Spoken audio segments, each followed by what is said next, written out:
Bienvenidos a la clase de hoy, donde damos inicio al Diplomado de Orientación Familiar de la Universidad para Líderes. Y para desarrollar el tema está con nosotros el profesor Francisco Zúñiga. Bienvenido, amor, bienvenido. Gracias. Y estamos felicitando a cada uno de los alumnos valientes que quieren ayudar a sus familias y a otras familias que están pasando con necesidad.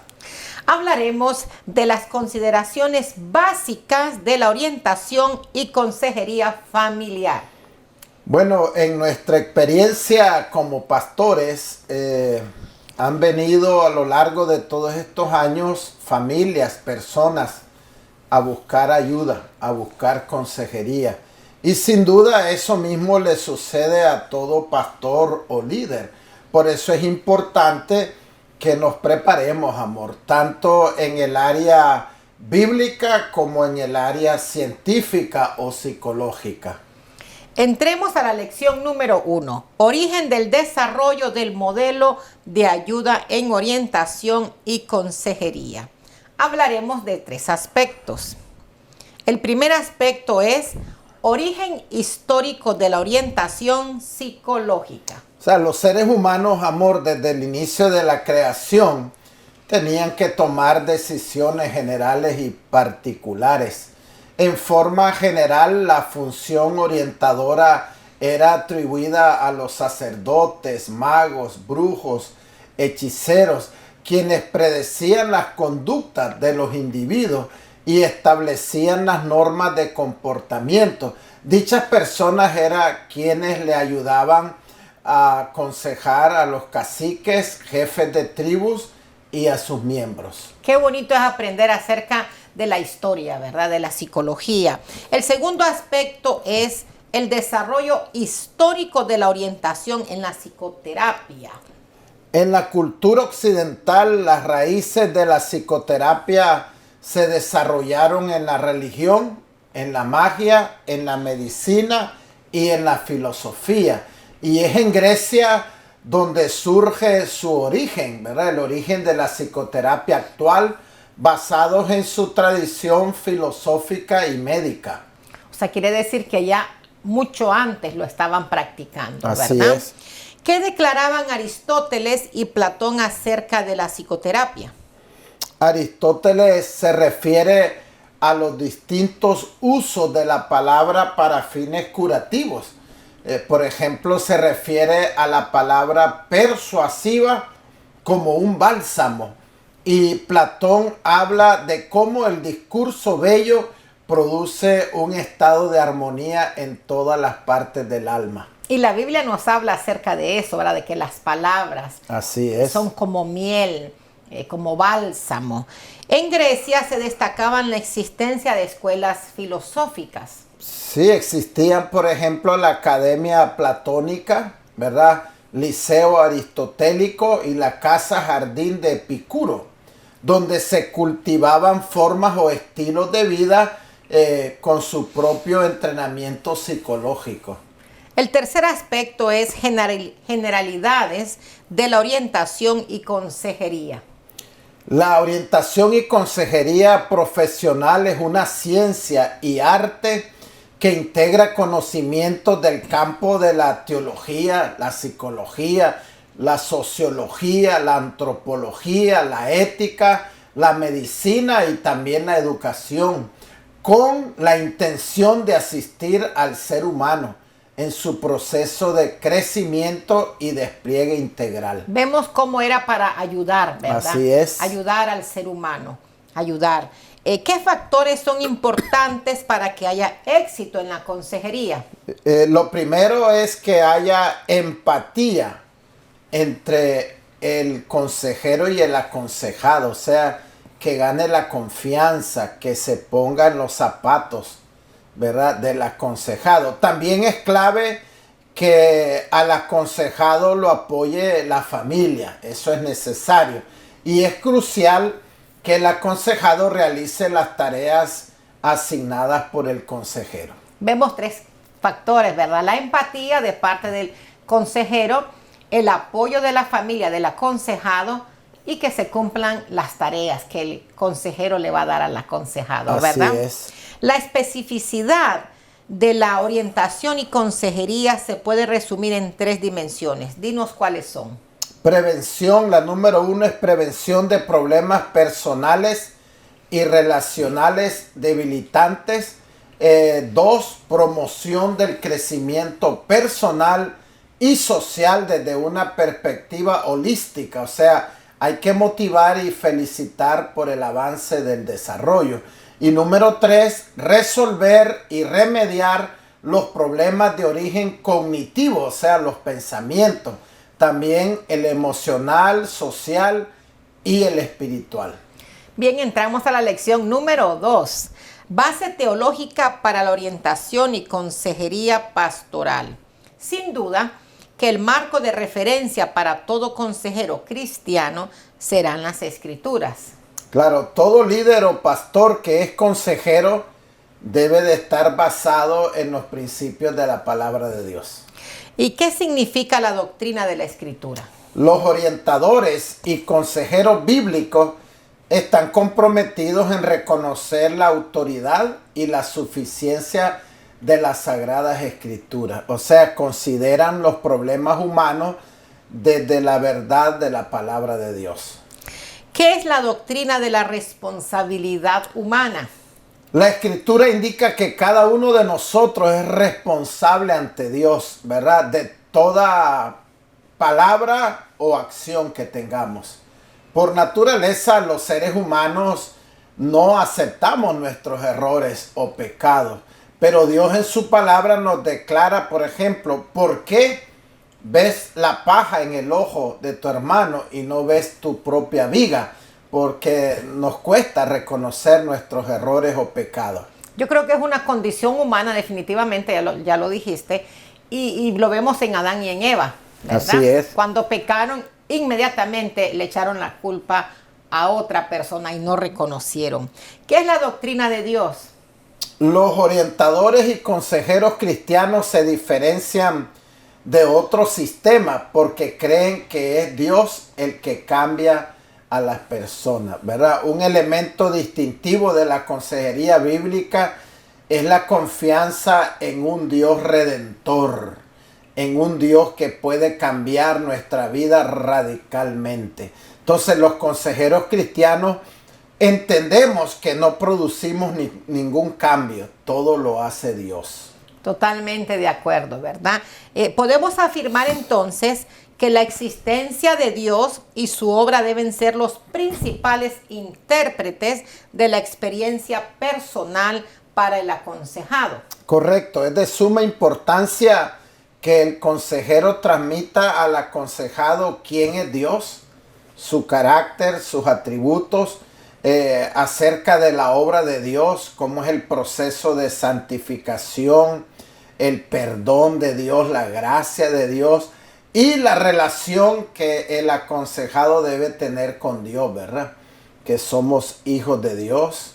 Explicarle cómo puede tener un encuentro personal con Dios y cómo puede servir a Dios. ¿Qué es la doctrina del pecado? Bueno, los problemas de las personas van más allá del comportamiento, más allá de los sentimientos, más allá de los rótulos que la sociedad ponga. Para que haya un cambio fundamental y verdadero, el aconsejado debe entender el problema desde el punto de vista bíblico. La Escritura declara que las raíces de los problemas humanos están en el corazón. O sea, las raíces del pecado están allí. Por eso el apóstol Santiago dice que la lucha, la batalla que tenemos viene desde el corazón. Es tremendo, ¿verdad? Cómo los seres humanos está esa raíz de pecado, esa raíz de maldad y tantas cosas. Y el Señor nos quiere perfeccionar cada día más. Así es, por eso es que necesitamos de Dios y de su palabra. ¿Y qué es la doctrina de la santificación progresiva? El teólogo reconocido Berkhoff describe que la santificación es una obra cuyo autor es Dios y no el hombre. O sea, todo comienza en Dios. El ser humano necesita confesar con su boca que Jesucristo es el Salvador y Señor de su vida. ¿Cuáles son los principales medios de santificación que Dios usa? La palabra de Dios, la providencia de Dios, o sea, su gracia, su amor, y el ministerio de edificación que tiene el cuerpo de Cristo. Somos edificios en construcción, ¿verdad? Correcto. Hasta que el Señor nos llame a su presencia. Así es. Llegamos a la lección número 3. El uso de la Biblia en la orientación y consejería. ¿Por qué la orientación debe de estar basada en la Biblia? ¿Qué nos dices? Porque la Biblia es una verdad práctica, comprensiva, es digna de confianza y es absolutamente adecuada. En tanto, el conocimiento humano es incapaz de encarar en forma efectiva los problemas que confrontamos en la vida, ¿verdad? Por eso Mateo 15:14 dice, amor, que si un ciego guía a otro ciego, los dos van a ir a parar a un hoyo, van a entrar al hoyo, porque la única respuesta está en Dios y no en los seres humanos. Qué lindo oír. De verdad felicitamos a los alumnos porque no hay nada mejor que una consejería cristiana, ¿verdad? Así es. Eso es lo mejor porque su base es Dios, la palabra. Es Dios, así es. ¿Qué podemos decir acerca de que la Biblia es práctica?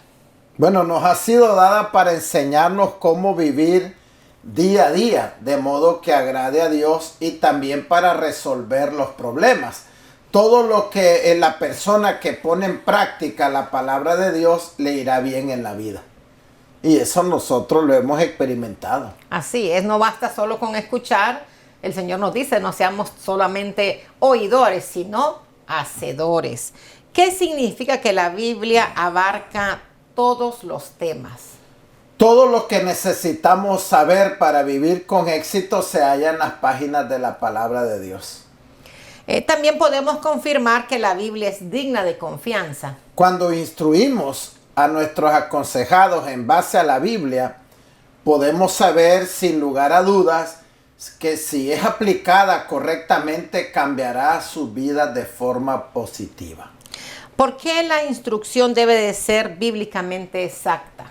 Porque nos corresponde interpretar correctamente e instruir a otros en las Escrituras. Es importante que nosotros sepamos interpretar la palabra de Dios, ¿verdad? Para dar un consejo correcto y no un consejo equivocado. ¿Y cuántos errores se han cometido, verdad? Así es. Graves errores por no tener una buena interpretación correcta de la palabra. La instrucción debe de ser cristocéntrica y evangélica en su énfasis. Así es, la consejería siempre debe estar enfocada en Cristo, ¿verdad? Y en la gloriosa verdad de su evangelio.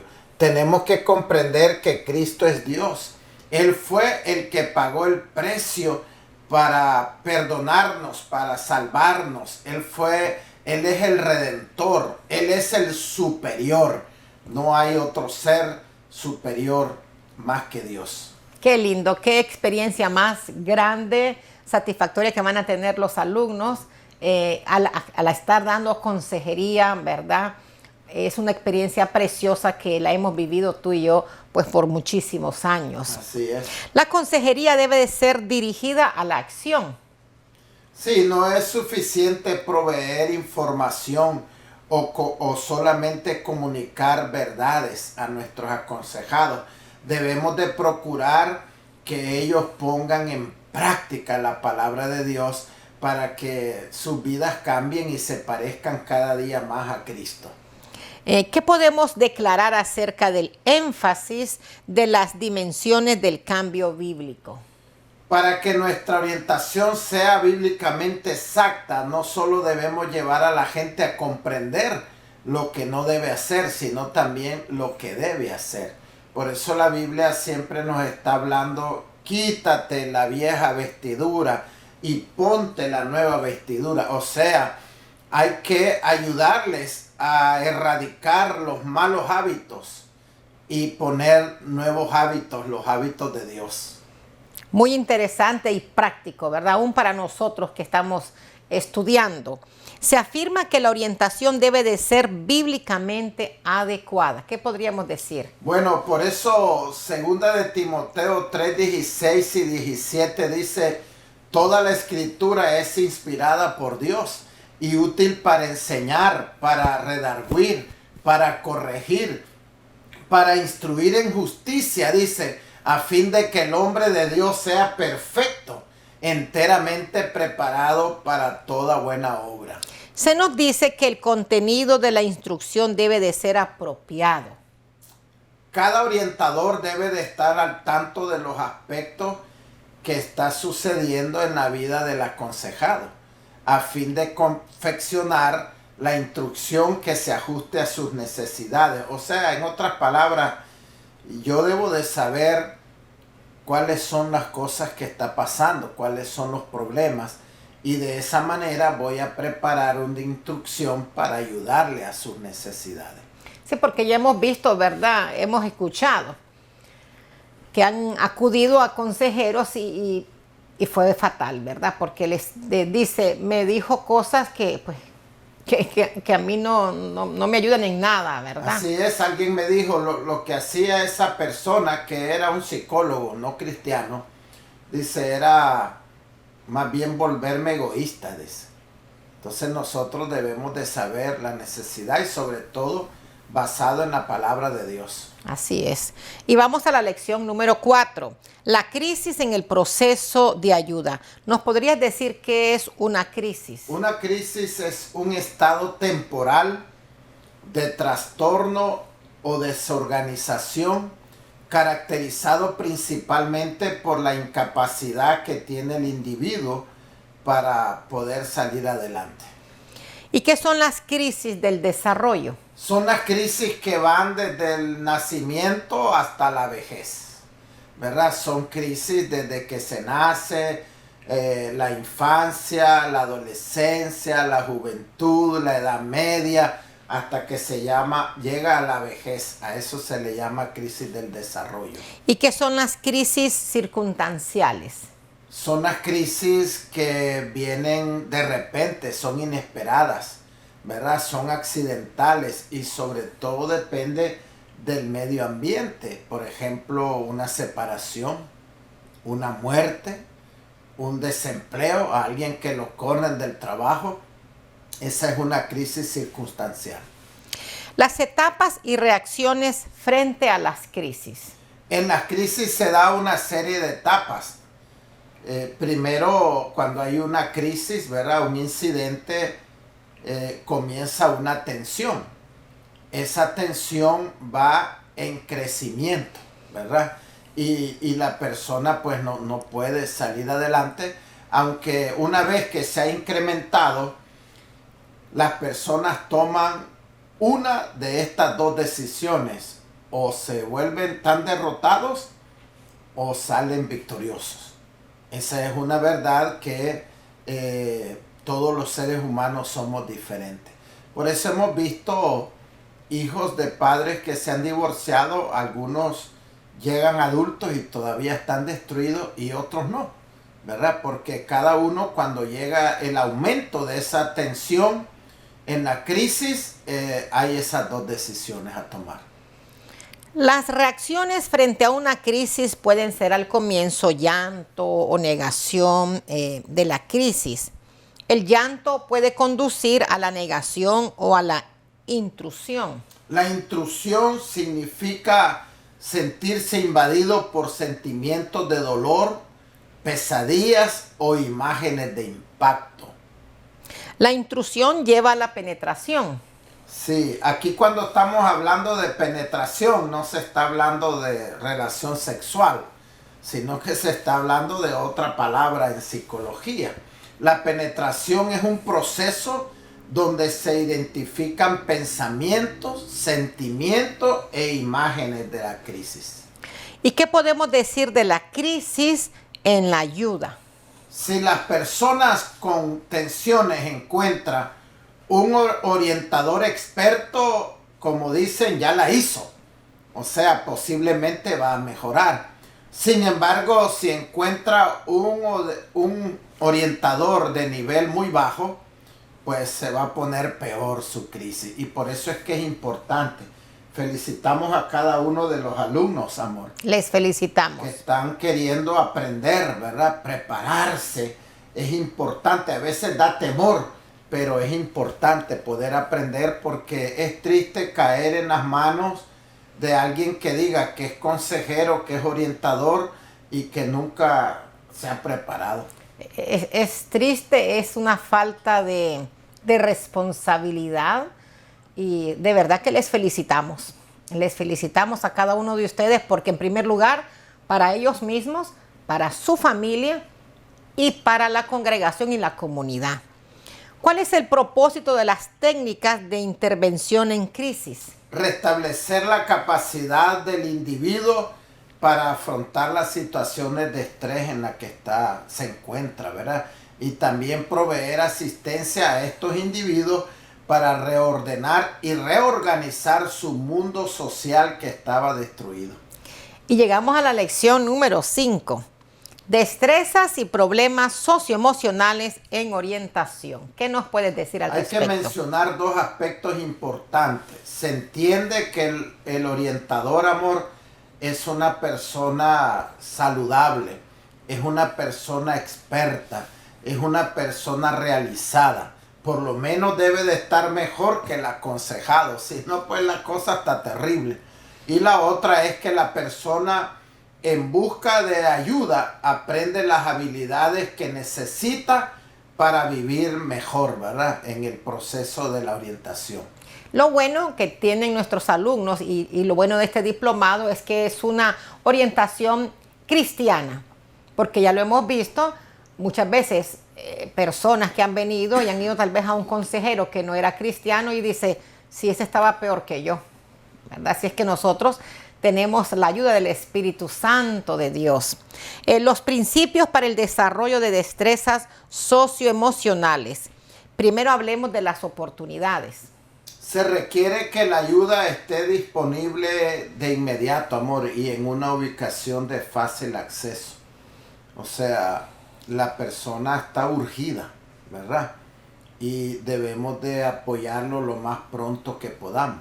A veces tenemos compromisos que tenemos que cumplir, pero no debemos de darle largas, ¿verdad? A una persona que está en una necesidad profunda. Y de verdad que esto está sucediendo ahorita en la parte secular, lo hemos escuchado, que hay listas de espera para entrar a una consejería secular, ¿verdad? También es importante las metas.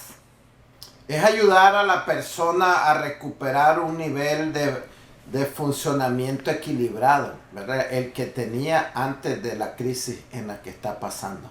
¿Y qué podríamos decir de la importancia de la valoración? Se hace imprescindible tener en cuenta el perfil, valorarlo, cómo es su conducta, ¿verdad? Cómo está en la parte afectiva, en la parte espiritual, en la parte interpersonal, en la parte de sus pensamientos. Eso hay que valorarlo. Es parte de la empatía, ¿verdad? Así es. Veremos los componentes de los primeros auxilios emocionales. Sería uno, la realización del primer contacto. Volvemos que el consejero debe de tener empatía, o sea, ganarse la confianza, porque el primer contacto puede reducir el estrés y la soledad que tiene esa persona.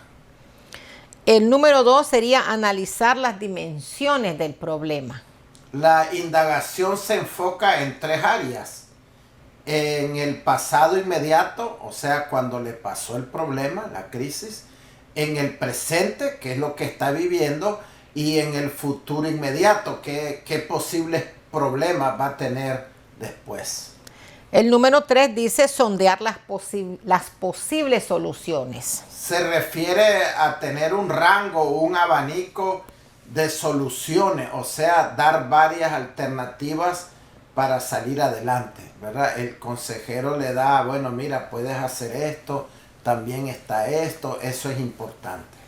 El número 4, asistir en la ejecución de pasos concretos. Es ayudar al aconsejado a dar pasos firmes y pasos concretos.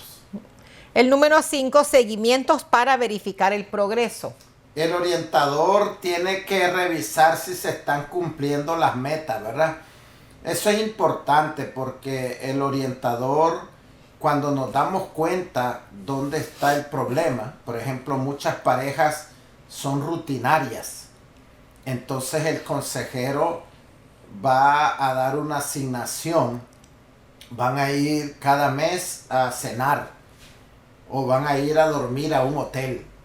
Entonces hay que ir viendo si esas metas se están cumpliendo, porque si no se están cumpliendo no estamos haciendo nada, están en la misma rutina. Sí, es importante eso, ¿verdad? Mencionaremos las destrezas psicoemocionales implicadas en el proceso de orientación.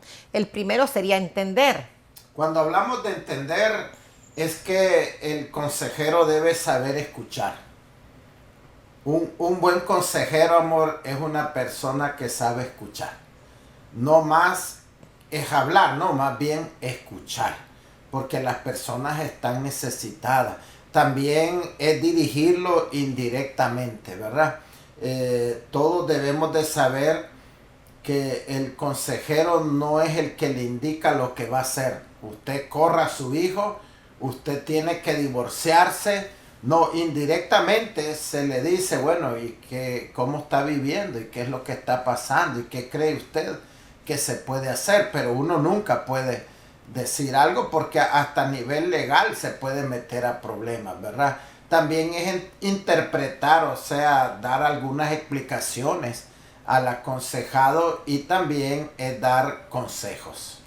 El número 2, para proporcionar apoyo y para intervención en crisis. O sea, eso significa dar seguridad y confianza, ¿verdad? Es construir esperanza y consolar.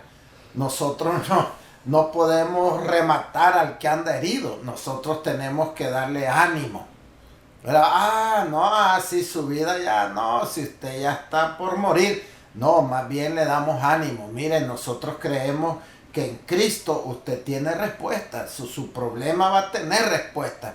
Usted puede ser victorioso en su familia, en su hogar, en su negocio. Necesitamos darle consuelo. Así mismo. Y lo hemos hecho, ¿verdad? Porque muchas parejas pues creen que ya están destruidas o personas, y es importante que les motivemos, ¿verdad? Mencionaremos algunas habilidades para afrontar problemas. Es ayudar a tener claridad para ver los problemas, también capacidad para cambiar los pensamientos negativos, habilidades para manejar el estrés, habilidades para resolución de problemas también. Entramos a la lección número 6. El perfil del pastor como orientador. La orientación y el aconsejamiento pastoral. ¿Qué puedes decirnos? El consejero pastoral es muy diferente de otros tipos de dirección terapéutica, pues incluye una dimensión religiosa o bíblica. El propósito del aconsejamiento espiritual es traer a las personas de ambos sexos dentro de una sana relación con Dios. Requisitos personales del pastor. Bueno, mientras más maduro sea emocionalmente el pastor, mayor será su facultad de entender y aceptar lo que sus feligreses expresan, ¿verdad? Porque, por ejemplo, hay personas, amor, han habido mujeres, por poner un ejemplo, abusadas por sus propias madres. Entonces, el consejero que es maduro no se sorprende o dice, uy, esta mujer es un diablo, o esta familia. No, debemos de ayudar. En vez de juzgar, debemos de apoyar. Por eso el consejero pastoral debe ser una persona madura. Así es, prudente, madura, ¿verdad? Empática. La Biblia nos enlista algunos requisitos personales necesarios en la vida de un pastor o líder dedicado a la tarea de ser influencia de cambio para otros. ¿Cuáles podrían ser algunos de estos? Bueno, debe ser irreprensible, de buen testimonio, sobrio, dice la Biblia, prudente, justo, santo, amable, no un neófito. O sea, no una persona ignorante, sobre todo en la palabra de Dios, ¿verdad? Y me llama la atención que dice prudente, amor. Todo consejero debe saber que lo que le han declarado, ¿verdad? De sus problemas, sus necesidades, no puede andarle contando a nadie. Porque si no, pues ya destruye la vida de esa persona. Es, una gran responsabilidad. ¿Y qué podríamos decir del retrato de un orientador? ¿Debe de poseer una adecuada inteligencia básica? En referencia a su capacidad intelectual, ni se subestima, ¿verdad? Dice, no sirvo para nada, ni tampoco se cree la última Coca-Cola del desierto, sino que es lo que es, ¿verdad? Pero sobre todo debe de capacitarse cada día más a través de la lectura o del estudio. Un buen orientador sabe que el ayudar pide mucho trabajo. Sí, porque atiende a una persona que está con problemas, que necesita ayuda tanto en lo físico, en lo espiritual, como en lo psicológico, ¿verdad? Y debemos de entender que hay que respetarlo y, como ya dijimos, no juzgarlo, sino que ayudarle a que salga de esa situación. Un orientador también es un integrador. Ayuda al aconsejado a explorar su mundo de experiencias, sentimientos y de conducta. Orientar para lograr un cambio. El propósito final definitivamente de aconsejar es efectuar un cambio en el aconsejado.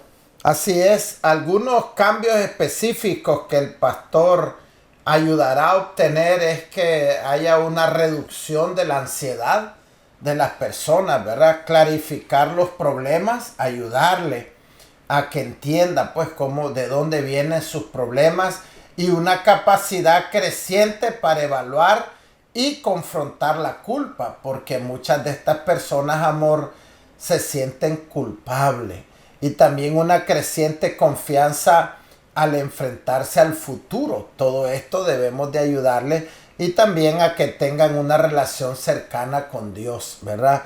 Y un mayor entendimiento del carácter amoroso de Dios. Y llegamos a la lección número 7. Factores de personalidad del aconsejado. Hablemos de la personalidad. Todas las personas nos encontramos frente a tres facetas. La perspectiva que tenemos de nosotros mismos, que generalmente es equivocada. La perspectiva que otros tienen, ¿verdad? Que a veces son buenas o malas. Y la perspectiva de lo que realmente somos. Esa es la realidad. Es necesario conocernos. Sí, la Biblia confirma que somos seres tripartitos, o sea, espíritu, alma y cuerpo. El apóstol Pablo aconseja, no seas vencido de lo malo, sino vence con el bien el mal. Lo dice en Romanos 12, 21. Entonces la renovación mental es el secreto. Así es, ¿verdad? La palabra de Dios en Romanos 12:2 nos dicen, por ejemplo, aquí en la traducción en lenguaje actual, y no vivan ya como vive todo el mundo, dice. Al contrario, cambien de manera de ser y de pensar. Así podrán saber qué es lo que Dios quiere, es decir, todo lo que es bueno, agradable y perfecto. La Biblia nos dice que debemos de cambiar nuestra manera de pensar, pero la ciencia también lo está diciendo, ¿verdad? En estos últimos 5 años, con el avance de la tecnología, están hablando de la cerebroflexia, y es el cambio que puede haber en el cerebro, en nuestros pensamientos. Por ejemplo, el científico español David Bueno dice que los pensamientos erróneos pueden quedar, dice, allí enterrados, ¿verdad? Con los pensamientos correctos y nuevos. Recuerdos no en el pasado ni en el futuro, en el presente. La memoria trae al presente la imagen y revive la sensación grata o la sensación de dolor que pudo producir aquel incidente. Los fundamentos de la personalidad. Hablemos de la herencia, del ADN. Bueno, los seres humanos traemos una carta de información producto de las características físicas, orgánicas y glandulares que nos transmitieron nuestros antepasados, nuestros padres, ¿verdad? Cada uno de nosotros traemos esa herencia del ADN de nuestros familiares. Es importante hablar acerca del ambiente. Así es, porque los padres o quienes tuvieron a cargo nuestra formación primaria influyeron en nuestra vida con aspectos positivos y negativos. Por eso los padres jóvenes deben de entender esto, ¿verdad? Que es fundamental, porque ellos van a sembrar en la vida de sus hijos lo que van a hacer en el futuro. El temperamento, ¿qué podemos decir? Podemos decir que en el temperamento es hereditario a alto grado, el temperamento, ¿verdad? A él se asocian tendencias impulsivas, afectivas y emotivas. ¿Y las emociones? Las emociones son hijas legítimas del temperamento, constituyen su forma de expresión. O sea, cuando vemos las emociones de alguien, un arrebato de ira, eso está mostrando lo que en realidad él es, su temperamento. ¿Y los instintos? Se trata de la impulsión natural que domina el comportamiento del ser humano. ¿Los factores externos? El primero es el medio ambiente vital, ¿verdad? Es todo lo que hemos vivido desde la niñez. El segundo es el medio ambiente social, la cultura donde nos hemos desarrollado. Y el tercero tiene que ver con el aspecto ético. Ahí entra en función la religión o la formación académica o intelectual que hemos tenido. ¿Y qué podemos decir acerca del intelecto? El intelecto lo definimos como la capacidad de pensar, de entender, de comprender y de aprender. Y cada ser de los seres humanos somos diferentes. Tenemos diferentes habilidades en esto. Bueno, hemos llegado al final de las consideraciones básicas a la orientación y consejería pastoral. ¿Y qué le podemos decir a los alumnos? Bueno, les felicitamos porque este es el comienzo. Vamos bien y hacen falta algunos módulos más, amor, donde vamos a aprender otras cosas que son importantísimas. Creo que es de sumamente importancia el poder tener estos videos que van a ser una gran ayuda, un pilar para los alumnos. Así es que les felicitamos y nos vemos dentro de 2 meses.